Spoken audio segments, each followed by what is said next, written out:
Yokoso owashitare. Welcome back to the fourth and final episode of the former 9 Years' War, one of the most epic and significant war tales of ancient Japan. So if you're not caught up to this point, there are 3 previous videos that you'll need to see if you want to know what's actually going on. And also, if you like Japanese history, Japanese culture, Japanese storytelling, or just storytelling in general, don't forget to like the video and subscribe to the channel. But without further ado, let us continue the tale of the former 9 Years' War. Previously, we saw the governor of Michinoku, Minamoto no Yoriyoshi, join forces with the Emishi chieftain Kiyohara no Takenori, and together these two men attacked the other Emishi chieftain, the main antagonist of this story, Abe no Sadato.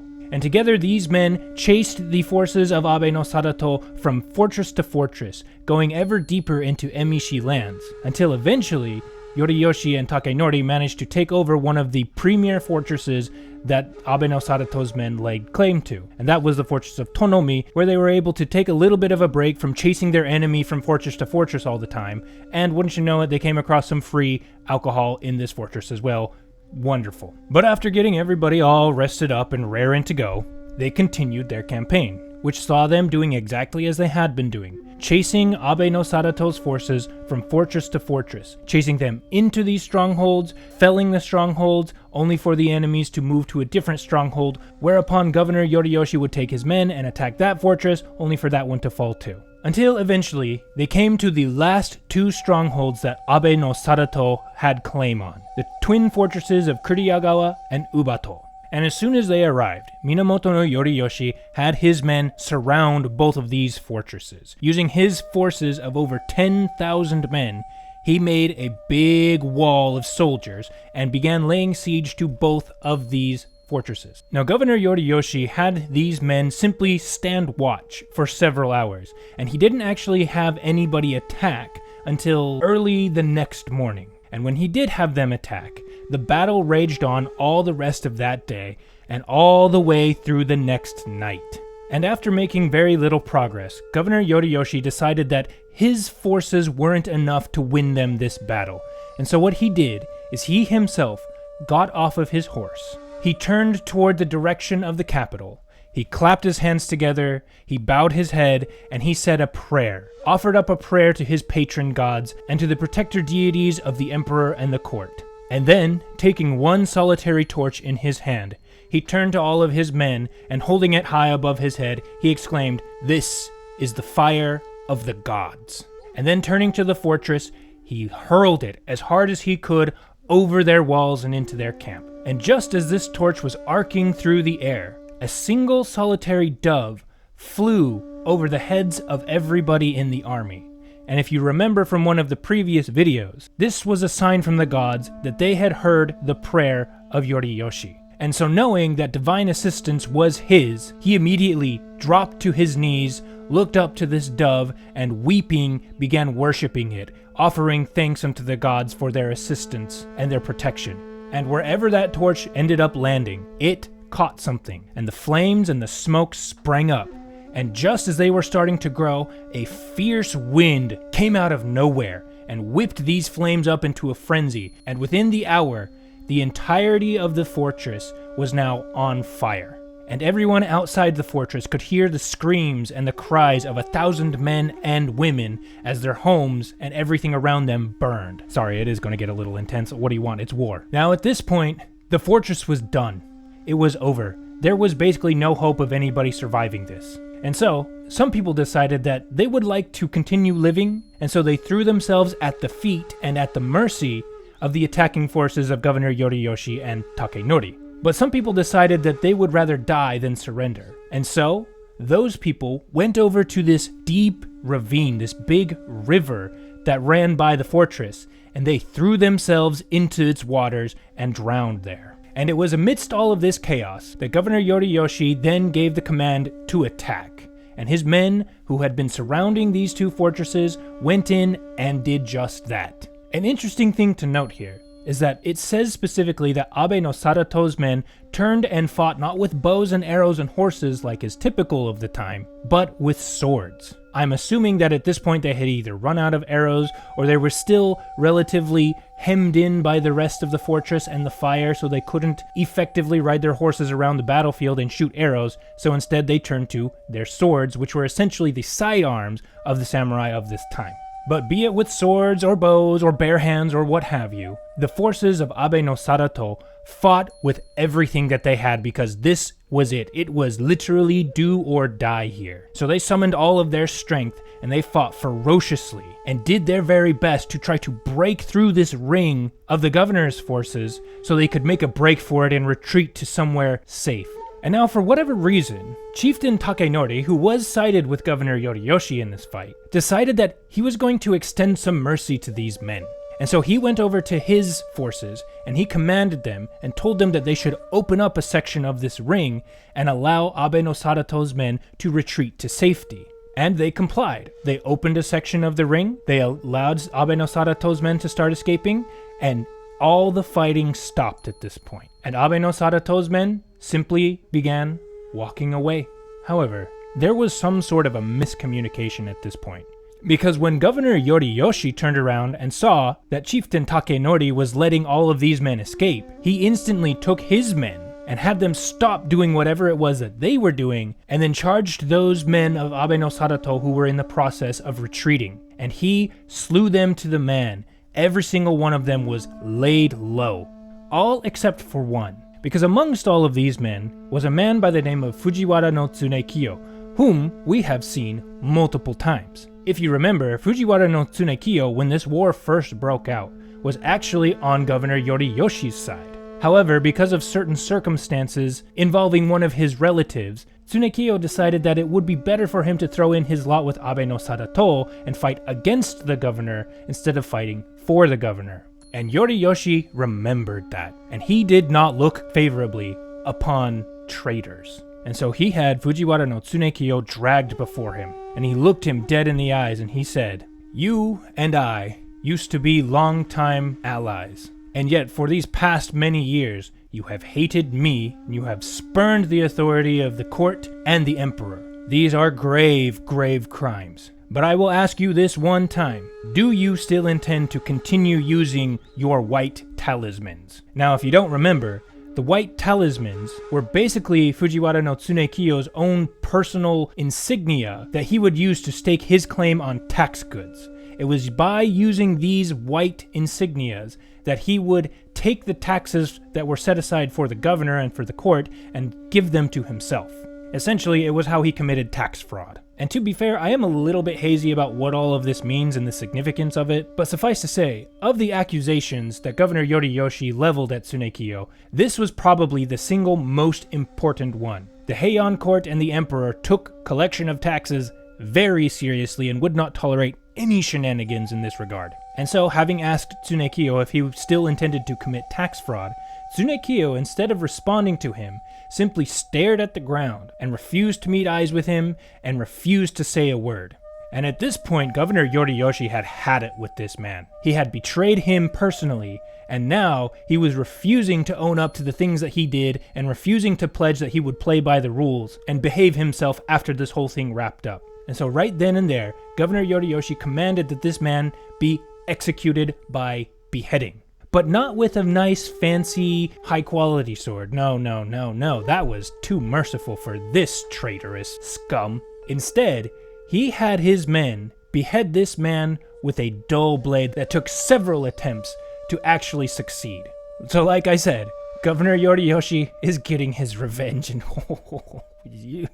now, perhaps more interestingly, though, was the fate of the leader of these Emishi warriors, Abe no Sadato. The man who supposedly started this whole war by attacking Governor Yoriyoshi's men on the banks of the Akuri River. The man who was the head of the Abe clan. The man who had, several years ago, soundly and completely beaten back the armies of Governor Yoriyoshi. So when it became very clear that the fortress had fallen, and there was almost no hope of winning, Abe no Sadato himself decided that he was going to go out in a blaze of glory. He was not going to sit and cower in his fortress and await his fate. He was going to go out there and prove that he was one of the greatest warriors this world had ever seen. And perhaps he had already exhausted his arrows, I'm not entirely sure, but the text specifically says that he drew his sword and he charged the enemies, and he began cutting left and right all over the place, fighting like mad. But when you're a single man up against an entire army, it is really only a matter of time. And at some point, a single stray spear ran him through, and he died there on the battlefield, sword in hand.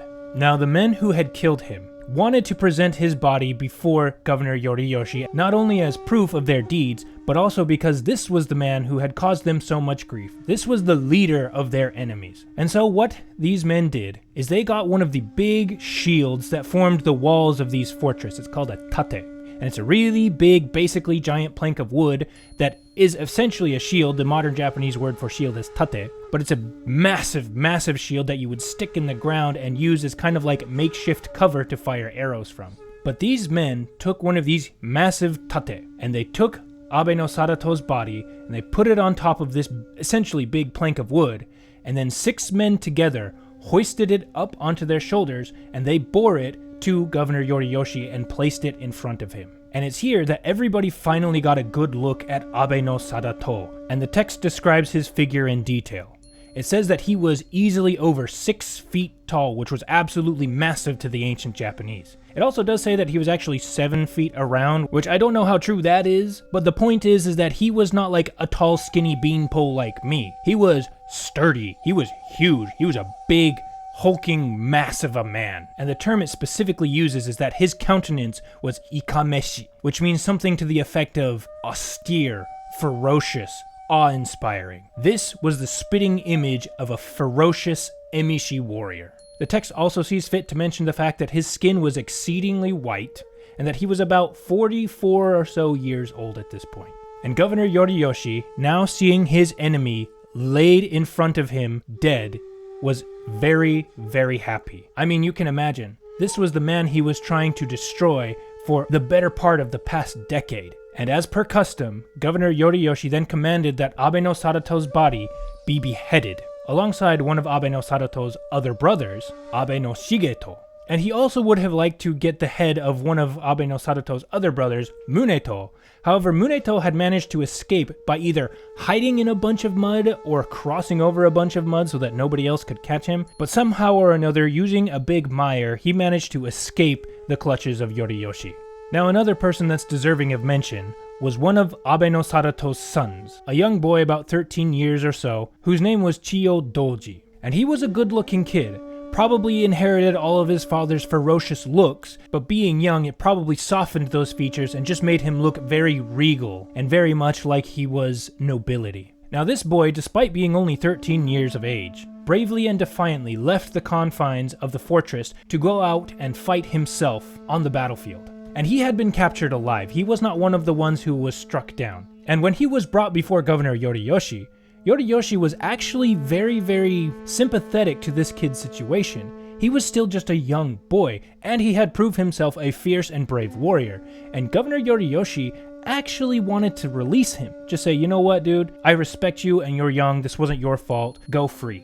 However, yet again, there was a bit of a dispute. Because although Governor Yoriyoshi wanted to let him go, Chieftain Takenori actually demanded that this kid be executed.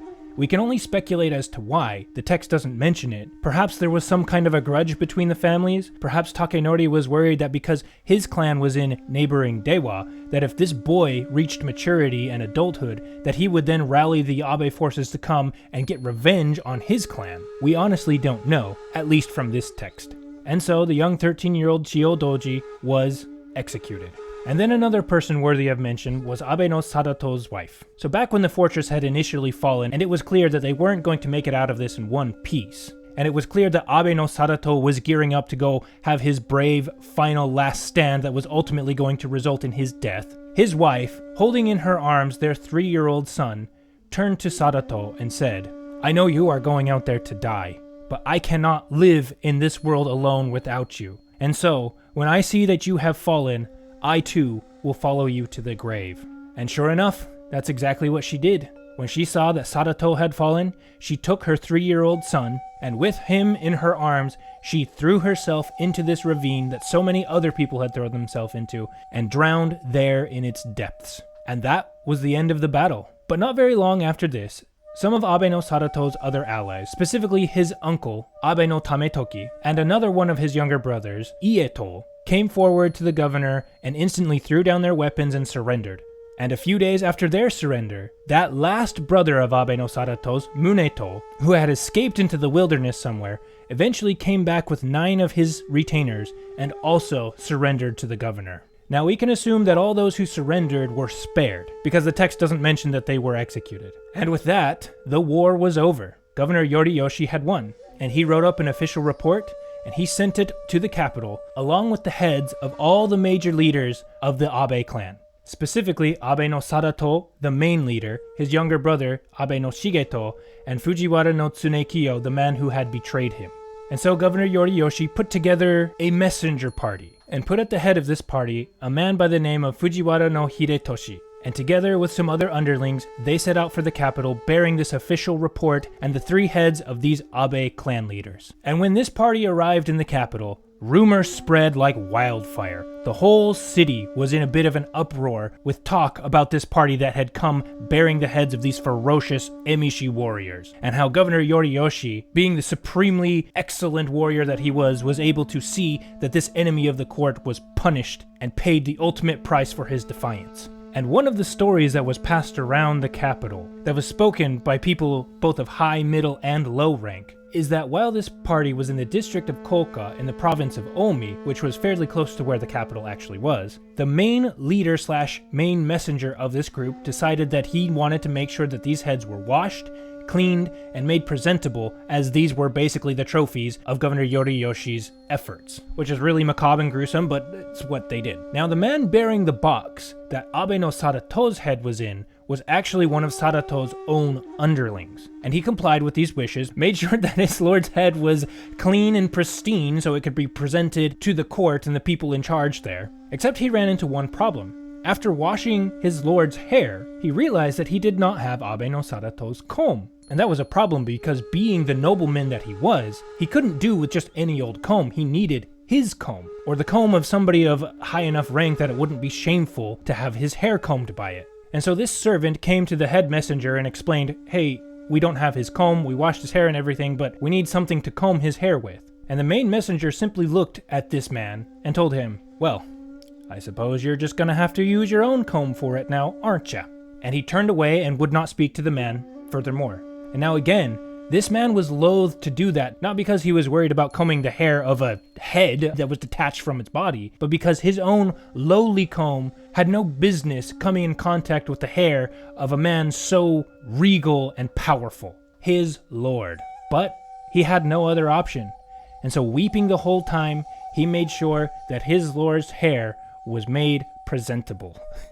Which again, sorry, it's really macabre, I know, but different time, different values, woo. So when these gruesome trophies finally arrived at the place that they were going to be formally presented at, the emperor sent out the Keibishi, which was essentially the official city capital police. And through them, he formally accepted them, and by extension, the actions and the victory of Governor Yoriyoshi. And you wouldn't be surprised to learn that when the next batch of government appointments rolled around, many of the people on Governor Yoriyoshi's side were given some very, very fine promotions and titles. The governor himself was promoted to junior 4th rank, which was a very high rank in the court, and he was also appointed as the new governor of Dewa, the province that was next to the province he had just been the governor of Michinoku. His second-born son was given the post of Saemon no Jo, which was a prestigious post in the palace guards. And then most interestingly, the Emishi chieftain, Takenori, was awarded the junior 5th rank in the court,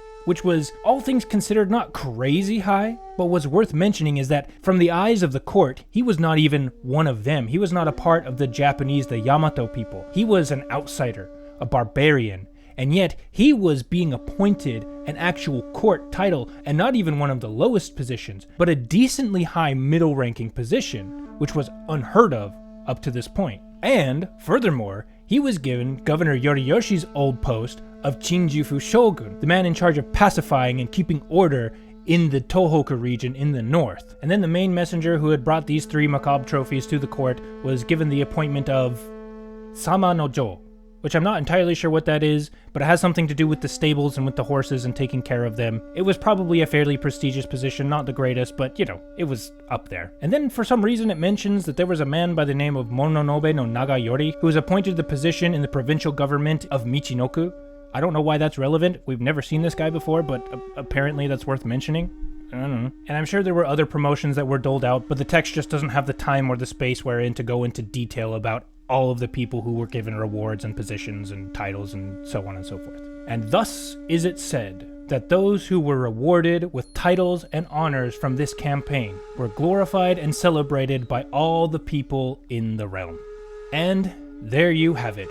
That is the former 9 Years' War, and that is the end of this story. Now, I am going to mention that again, this is a folktale. These were probably written down mostly for entertainment purposes, and they aren't the most historically accurate representations of this war that did actually happen. Most of these men actually lived and existed, and a lot of what is written in here did happen. But if you are interested in the actual history, I'm going to point you to the Buyuuden Japanese History channel again, and specifically his video of the war in the north if you want to get a little bit deeper into the actual history behind this, and you will recognize some of the stories that he goes over because they are contained in this little story here. One more thing I want to say is that technically there is another war that comes after this called the latter 3 Years' War that deals with Governor Yoriyoshi's son, Yoshiie, the man who was christened the firstborn god of war, which again is probably the coolest nickname you could ever have. And while there is a title in this collection of stories for that specific story, it's unfortunately missing. Either it's illegible or it's just missing from whatever collection the people are originally pulling from. It's supposed to be there, but for whatever reason, it's not, which is unfortunate. But again, if you want to know more, please watch the video that Buyuuden Japanese History channel goes over because he explains it there. And then one final thing. With the end of this story, we actually come to the end of the section dealing specifically with warriors. This is the end of the samurai section. So going forward, we are not going to be dealing with stories solely and primarily about warriors. Warriors are still going to show up. Obviously, they were an integral part to ancient Japanese culture and society. However, they are not going to be the main focus anymore.